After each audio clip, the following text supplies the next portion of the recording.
नमस्कार साथियों। Class again सबकी कक्षा में आप सभी का स्वागत है।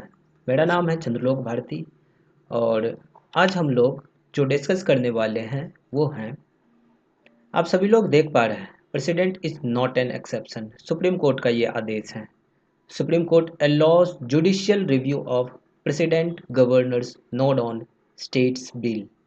स्टेट के बिल के ऊपर प्रेसिडेंट और गवर्नर का जो जो पावर है उनके ऊपर जुडिशियल रिव्यू को अलाउ किया गया है सुप्रीम कोर्ट के द्वारा। उसी प्रकार से हम लोग देख रहे हैं supreme court breaching it's boundary, BJP के सांसद हैं उनके द्वारा कहा गया है ये। और वो chief justice of India Sanjeev Khanna जो हैं उनको भी उन्होंने टारगेट करा है। साथ ही साथ हम लोग ये भी देख पा रहे हैं कि vice president Jagdeep Dhankhar says article 142 has become nuclear missile. क्यों ऐसा क्यों कहा गया है, आज के इस वीडियो में हम लोग इसके ऊपर डिटेल में चर्चा करेंगे। आप लोग देख पा रहे हैं यहाँ मैंने कुछ कटआउट लगाया है इंडियन एक्सप्रेस का। In a first Tamil Nadu government notifies 10 laws without governor nod. क्या है ये मामला, ये मामला क्या है, हम लोग चर्चा करेंगे क्या मामला है। और जो इधर हम लोग देख पा रहे हैं यहाँ जो बीजेपी के सांसद हुए या फिर vice president of India Jagdeep Dhankhar हुए, उन लोगों का जो कहना है supreme court is breaching the very basic law established by the constitution. क्या कहा मैंने कहा कि हमारे संविधान में जो जुडिशियरी, एग्जीक्यूटिव और लेजिस्लेचर हैं इन तीनों को अलग अलग रखा गया है। हालांकि भारत का संविधान भारत के फेडरल सेटअप को थोड़ा अलग तरीके से यहाँ पे रखता है। अलग तरीके से इसलिए क्योंकि हमारे यहाँ का जो लेजिस्लेचर है, इस लेजिस्लेचर के ही मेंबर्स यानी कि जो मेंबर ऑफ पार्लियामेंट होते हैं, जो जो कि मिनिस्टर बनते हैं, वो एग्जीक्यूटिव होते हैं। और हमारे यहाँ जो हमारा भारत है, हमारे भारत में प्रेसिडेंट को लेजिस्लेचर का हिस्सा बनाया गया है। तो प्रेसिडेंट के ऊपर या फिर गवर्नर जो है, गवर्नर भी हमारे यहाँ स्टेट लेजिस्लेचर का एक पार्ट है। तो being a part of the state legislature, supreme court is directing the president and the governor. तो क्या यह सही है?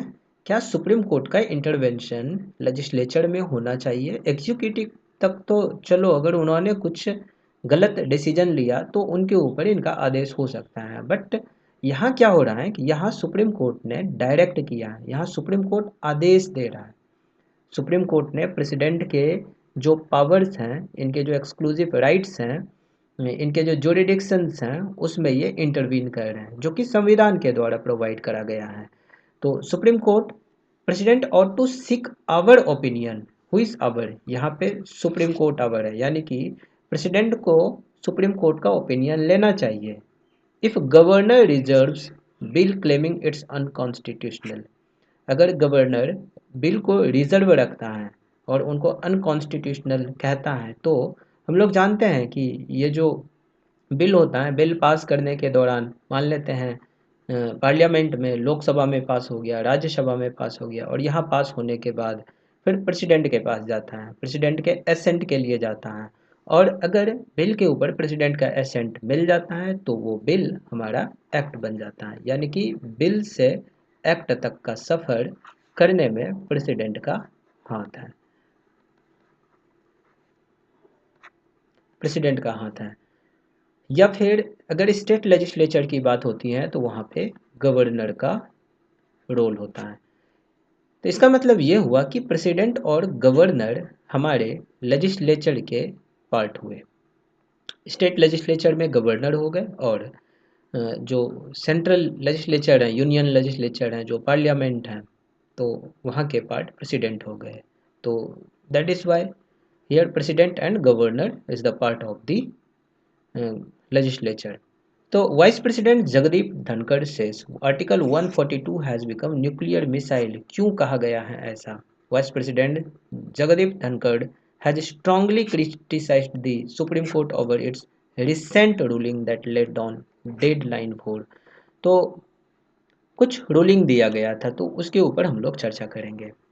तो दरअसल बात यह है कि सुप्रीम कोर्ट का एक जजमेंट आया था कि डिस्प्यूट था तमिलनाडु गवर्नर आर.एन. रवि और वहाँ की जो रूलिंग डीएमके गवर्नमेंट है उनके बीच में एक डिस्प्यूट था। डिस्प्यूट क्या डिस्प्यूट हो सकता है? डिस्प्यूट था कि जो कुछ भी बिल पास किया जा रहा था तमिलनाडु लेजिस्लेचर के द्वारा, वो गवर्नर के द्वारा रिजर्व रख लिया जा रहा था, उनके ऊपर वो एसेंट नहीं दे रहे थे। तो ये मामला सुप्रीम कोर्ट पहुंचा था और सुप्रीम कोर्ट में जब ये मामला पहुंचा तो वहाँ पर सुप्रीम कोर्ट के द्वारा 8 अप्रैल 2025 को जजमेंट दिया गया था जस्टिस जे.बी. पारदीवाला और जस्टिस महादेवन के द्वारा। उनका कहना है कि invoking article 143 the president ought to seek its opinion where governor has reserved the bill for his or her consideration on the ground of perceived unconstitutionality। ये जो perceived unconstitutionality है, जो कि गवर्नर बिल के ऊपर एसेंट नहीं दे करके bill को रिजर्व रख लिया जाता है for the consideration of the president, तो इस केस में प्रेसिडेंट को सुप्रीम कोर्ट का ओपिनियन लेना चाहिए। तो इस तरह का आदेश दिया गया है। आर्टिकल 143 की बात करें तो ये डील करते हैं with the power of the president to seek supreme court's opinion on important question of law और फैक्ट। किसी तरह का कोई इम्पोर्टेंट क्वेश्चन है लॉ के ऊपर या किसी तरह का कोई फैक्ट है उनके ऊपर कुछ इम्पोर्टेंट क्वेश्चन है तो उस चीज़ से संबंधित सुप्रीम कोर्ट का ओपिनियन लेना चाहिए प्रेसिडेंट को। ये आर्टिकल 143 कहता है। सुप्रीम कोर्ट के इस फैसले पर उपराष्ट्रपति जगदीप धनखड़ के बाद भाजपा के जो सांसद हैं निशिकांत दुबे, उन्होंने भी इनके ऊपर एतराज़ जताया है। वो तो ये तक कह दिए कि भारत के मुख्य न्यायाधीश की नियुक्ति राष्ट्रपति करते हैं और ऐसे में चीफ जस्टिस ऑफ इंडिया किसी अपॉइंटिंग अथॉरिटी को निर्देश कैसे दे सकते हैं। वैसे तो सवाल तो सही ही पूछा गया है कि, लेकिन यह डिस्कशन करने वाली बात है, इनके ऊपर डिस्कशन होना चाहिए, अच्छे से डिस्कशन होना चाहिए। हालांकि हम लोग जानते हैं कि संसद इस देश का कानून को बनाती है, लेकिन क्या आप उस संसद को निर्देश देंगे? देश में गृह युद्ध के लिए chief justice of India Sanjeev Khanna जिम्मेदार हैं, ऐसा कहा गया है बीजेपी के सांसद जो हैं निशिकांत दुबे उनके द्वारा। वो ये भी कहते हैं वहीं धार्मिक युद्ध भड़काने के लिए सुप्रीम कोर्ट ही जिम्मेदार है। क्या धार्मिक युद्ध को बढ़ाना सुप्रीम कोर्ट का काम है? यह आरोप है बस। उनका कहना है कोर्ट अपनी सीमाओं से बाहर जा रहे हैं। डिसीजंस को देख करके ऐसा लग रहा है कोर्ट अपनी सीमाओं से बाहर जा रहा है, क्योंकि हम सभी लोग जानते हैं कि जुडिशियरी, एग्जीक्यूटिव और लेजिस्लेचर तीनों को अपनी अपनी सीमाओं में रहनी चाहिए। तीनों को एक दूसरे के ऊपर चेक्स एंड बैलेंसेस बना के रखने चाहिए। लेकिन यहाँ सुप्रीम कोर्ट ने क्या किया? सुप्रीम कोर्ट अपनी सीमाओं से बाहर जा रहे हैं। अगर हर किसी को सारे मामलों के लिए सर्वोच्च अदालत जाना पड़े तो संसद और जो विधानसभा उनको बंद कर देनी चाहिए। इनकी ज़रूरत ही क्या है? Why do we need that? अगर सुप्रीम कोर्ट को ही सारा फैसला लेना है, अगर उन्हें ही सारे लॉज को बनाने हैं, तो सुप्रीम कोर्ट ही चलाए इस देश को। इस देश के कानून को सुप्रीम कोर्ट ही बनाए। फिर संसद की क्या ज़रूरत है? फिर स्टेट लेजिस्लेचर की क्या ज़रूरत है? फिर एमपीज एमएलएज को इलेक्ट करने की क्या ज़रूरत है? इतने पैसे खर्च करने की क्या ज़रूरत है? लागू कर दो डिक्टेटरशिप। ये तो बात वही हो गई ना। किसी ने मेरे से सवाल पूछा था कि इस देश का असली मालिक कौन है? क्या लगता है? आप लोग अपनी जवाब को कमेंट बॉक्स में कमेंट करके दें। कौन है असली मालिक इस देश का? भाई, ये देश लोकतांत्रिक देश है। यहाँ लोकतंत्र का राज चलता है। सुप्रीम कोर्ट को अपनी सीमा में रहनी चाहिए। निशिकांत दुबे का बयान ये भी है कि सुप्रीम कोर्ट के बयान से सुप्रीम कोर्ट के फैसले से देश में गृह युद्ध जैसी स्थिति हो गई है। क्या ये सही है? ये बस सवाल है, मैं बस आरोप नहीं लगा रहा हूँ, ये मैं नहीं कर रहा हूँ, ये बीजेपी के सांसद निशिकांत दुबे हैं, उनका कहना है। मैं तो बस डिस्कस कर रहा हूँ। हालांकि बीजेपी ने निशिकांत दुबे के इस तरह के कमेंट से किनारा किया है। पार्टी के जो राष्ट्रीय अध्यक्ष जेपी नड्डा हैं, उनका कहना है कि निशिकांत दुबे और दिनेश शर्मा का न्यायपालिका एवं देश के चीफ जस्टिस पर दिए गए बयान से पार्टी का कोई लेना देना नहीं है, यह उनका व्यक्तिगत बयान है, इस तरह का कमेंट करा गया है। दरअसल ये मामला तमिलनाडु गवर्नर और राज्य सरकार के बीच हुए विवाद से उठा था। सुप्रीम कोर्ट ने, जैसा मैंने बताया, कि 8 अप्रैल को आदेश दिया था कि राज्यपाल के पास कोई वीटो पावर नहीं है। वहीं बिल पर राष्ट्रपति को 3 महीने के भीतर फैसला लेना होगा। ये ऑर्डर 11 अप्रैल को हमारे सामने आया था। तो इस तरह का फैसला दिया गया था। तो फैसला क्या है, आप सभी लोग देख पा रहे हैं, सुन पा रहे हैं कि फैसला था कि जो 8 अप्रैल को सुप्रीम कोर्ट के द्वारा फैसला दिया गया था, यह फैसला दिया गया था तमिलनाडु गवर्नर और राज्य सरकार के बीच एक विवाद था बिल के ऊपर एसेंट नहीं मिल रहा था तमिलनाडु के गवर्नर के द्वारा। तो ये मामला सुप्रीम कोर्ट पहुंचा था और सुप्रीम कोर्ट में जब ये मामला पहुंचा तो वहाँ सुप्रीम कोर्ट का एक आदेश आता है। आदेश क्या होता है? आदेश ये होता है कि राज्यपाल के पास, यानी कि गवर्नर के पास वीटो पावर नहीं है। Governor has no veto power. और बिल के ऊपर राष्ट्रपति को लेकर के सुप्रीम कोर्ट ने कहा कि राष्ट्रपति को 3 महीने के भीतर फैसला लेना होगा। यह ऑर्डर 11 अप्रैल को हमारे सामने आया था। तो इस तरह का फैसला दिया गया था और तभी से यह विवाद एकदम भड़का हुआ है। निशिकांत दुबे ने वैसे आर्टिकल 377 हुए, आईटी एक्ट हुए, मंदिर मस्जिद, इन सभी के ऊपर जो विवाद हो रहा है उनके ऊपर सुप्रीम कोर्ट के ऊपर उन्होंने सवाल उठाया था। सवाल क्या है, थोड़ा हम लोग समझते हैं। सबसे पहले आर्टिकल 377 को समझते हैं कि आर्टिकल 377 जिसमें समलैंगिकता, जो कि एक अपराध था, अमेरिका में ट्रंप सरकार ने कहा है कि दुनिया में केवल 2 ही लिंग हैं। दुनिया में केवल 2 ही लिंग हैं, एक मेल और दूसरा फीमेल। तीसरा कोई जगह नहीं है, तीसरे का कोई जगह ही नहीं है। ये अमेरिका का मानना है, हमारे भारत में नहीं। जितने भी धर्म हैं, चाहे हिंदू हो, मुसलमान हो, जैन हो, सिख हो, ईसाई हो, सभी मानते हैं कि समलैंगिकता एक अपराध है। सुप्रीम कोर्ट अचानक से एक सुबह उठती है और कहती है कि हम यह आर्टिकल खत्म करते हैं। क्या हुआ इसका मतलब? इसका मतलब हुआ हमने आईटी एक्ट बनाया जिसके तहत महिलाओं और बच्चों के पौंड पर लगाम लगाने का काम किया। एक दिन सुप्रीम कोर्ट सुबह उठती है और कहती है कि 66A आईटी एक्ट को खत्म कर देती है। तो ये सब कुछ सवाल हैं जिसके ऊपर थोड़ा गहन विचार होनी चाहिए। ऐसा नहीं है कि फ्री स्पीच एंड एक्सप्रेशन के नाम पे, आर्टिकल 19 के नाम पे हम कुछ भी आज़ादी देते रहें।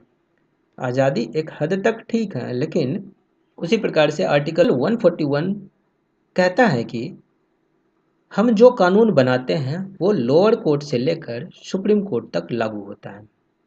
आर्टिकल 368 कहता है कि देश की संसद को कानून बनाने का अधिकार है और इसकी व्याख्या करने का अधिकार सुप्रीम कोर्ट के पास है। बहुत सही। इसी प्रकार से मंदिर मस्जिद विवाद के ऊपर उनका कहना है कि हमारे देश में सनातन की परंपरा रही है, लाखों साल की परंपरा है। जब राम मंदिर का विषय आता है तो आप कहते हैं कि कागज दिखाओ। कृष्ण जन्मभूमि का मामला आएगा तो कहेंगे कागज दिखाओ। यही बात ज्ञानवापी केस में कहेंगे। मैं नहीं कह रहा हूँ, ये निशिकांत दुबे का कहना है। इस देश में धार्मिक युद्ध भड़काने के लिए सिर्फ और सिर्फ सुप्रीम कोर्ट जिम्मेदार है, ये कहना है निशिकांत दुबे का। हालांकि इस तरह की टिप्पणी नहीं करी जानी चाहिए। सुप्रीम कोर्ट एक बहुत ही मतलब ऑनरेबल कोर्ट है और इन सभी तथ्य का मैं वैसे पर्सनली तौर पर विरोध करता हूँ। मुझे इस तरह के स्टेटमेंट से कोई लेना देना नहीं है, लेकिन इस तरह का सवाल खड़ा किया गया निशिकांत दुबे के द्वारा। अब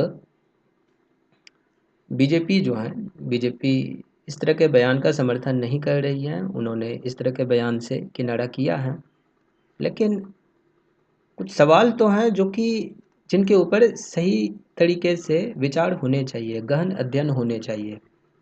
फिर एक बयान जो है जगदीप धनखड़, जो कि हमारे देश के उपराष्ट्रपति हैं, उन्होंने भी अदालत को लेकर के, न्यायपालिका को लेकर के उन्होंने कुछ कमेंट किया था। उनके ऊपर थोड़ा चर्चा करते हैं, जो कि ये एकदम विवाद बढ़ता ही जा रहा है। इनके ऊपर कुछ ना कुछ फैसला तो होना ही चाहिए। उनका कहना है कि न्यायपालिका की स्वतंत्रता जांच से बचने का कवच नहीं बन सकती। संस्थाएं पारदर्शिता से ही मजबूत होती हैं, जांच से नहीं डरना चाहिए। संविधान सिर्फ राष्ट्रपति और राज्यपाल को अभियोजन से छूट देता है, बाकी सबको जांच का सामना करना चाहिए। जगदीप धनखड़ ने 17 अप्रैल को राज्यसभा इंटर्न के एक ग्रुप को संबोधित कर रहे थे, और इस दौरान उन्होंने सुप्रीम कोर्ट की उस सलाह पर आपत्ति जताई थी जिसमें राष्ट्रपति और राज्यपालों को बिलों को मंजूरी देने की समय सीमा तय की थी। उनका कहना था कि अदालतें राष्ट्रपति को आदेश नहीं दे सकती। संविधान के आर्टिकल 142 के तहत कोर्ट को मिला विशेष अधिकार लोकतांत्रिक शक्तियों के खिलाफ 24/7 उपलब्ध है और न्यूक्लियर मिसाइल बन गया है। जज सुपर पार्लियामेंट की तरह काम कर रहा है। ये हमारे देश के उपराष्ट्रपति जगदीप धनखड़ का कहना है कि जजेस जो हैं वो सुपर पार्लियामेंट बन गया है। इज इट रियली जजेस have become the super parliament of India? आप लोग कमेंट करें, कमेंट करके हमें बताएं कि क्या जजेस सुपर पार्लियामेंट हो गया है?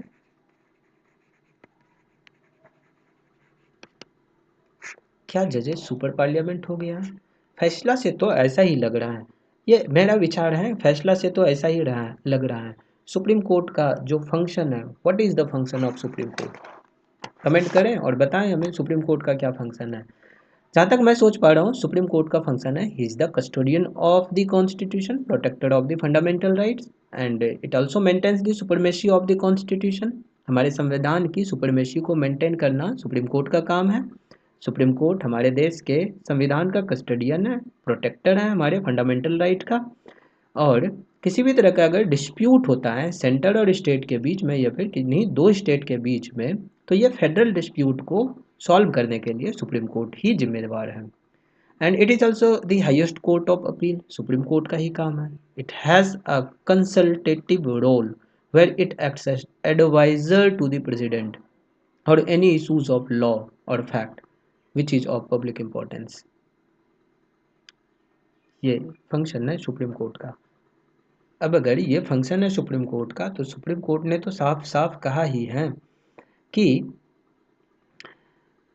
उनसे कंसल्ट किया जाना चाहिए, सुप्रीम कोर्ट से कंसल्ट किया जाना चाहिए। सुप्रीम कोर्ट की ओर से राष्ट्रपति को भेजे गए बिल पर सुप्रीम कोर्ट के हम कुछ पॉइंट्स को समझते हैं। सुप्रीम कोर्ट ने कहा था कि राज्यपाल की तरफ से भेजे गए बिल पर राष्ट्रपति को 3 महीने के भीतर फैसला लेना होगा। बिल्कुल सही।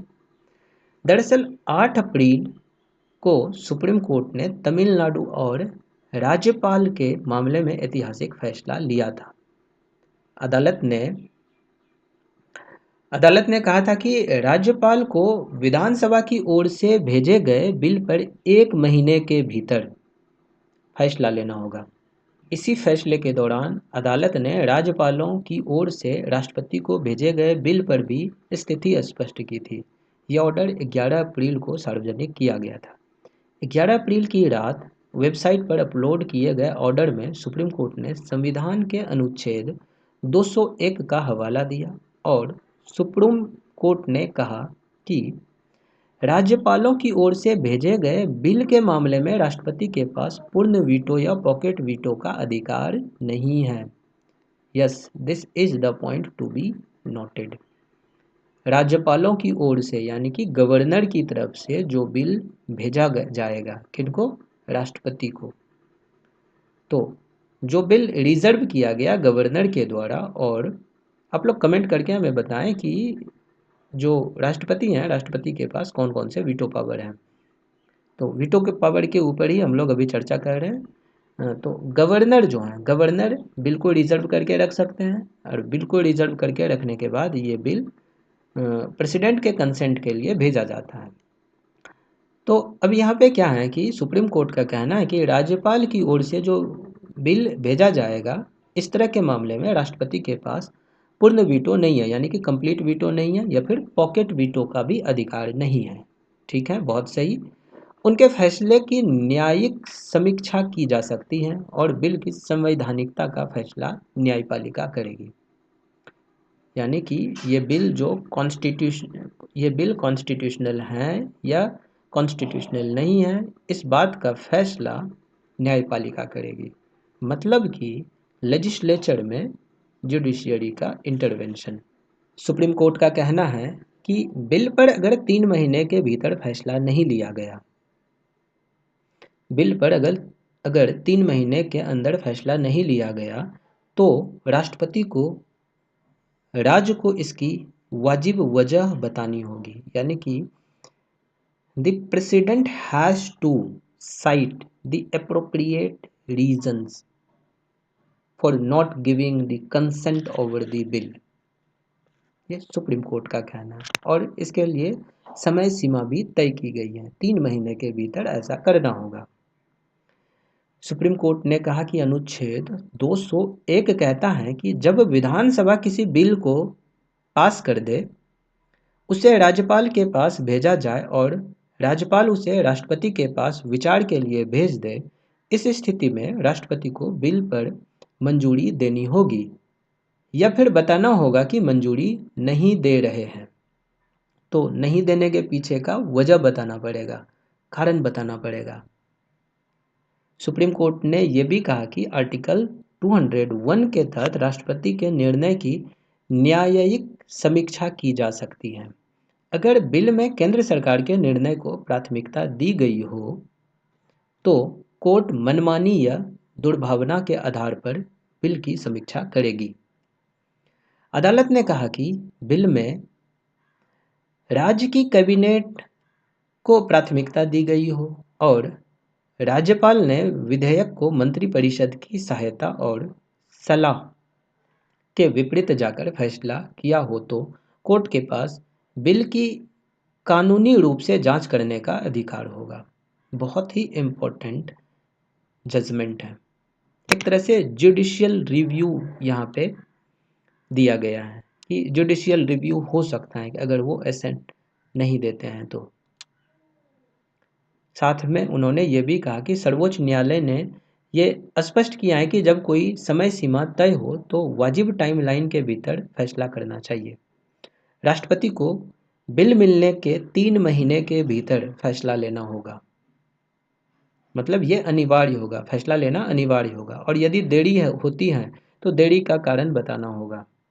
अदालत ने यह भी कहा कि राष्ट्रपति किसी बिल को राज्य विधानसभा को संशोधन या पुनर्विचार के लिए वापस भेजते हैं, विधानसभा उसे फिर से पास कर देती है, तो राष्ट्रपति को उस बिल पर फाइनल डिसीजन लेना होगा,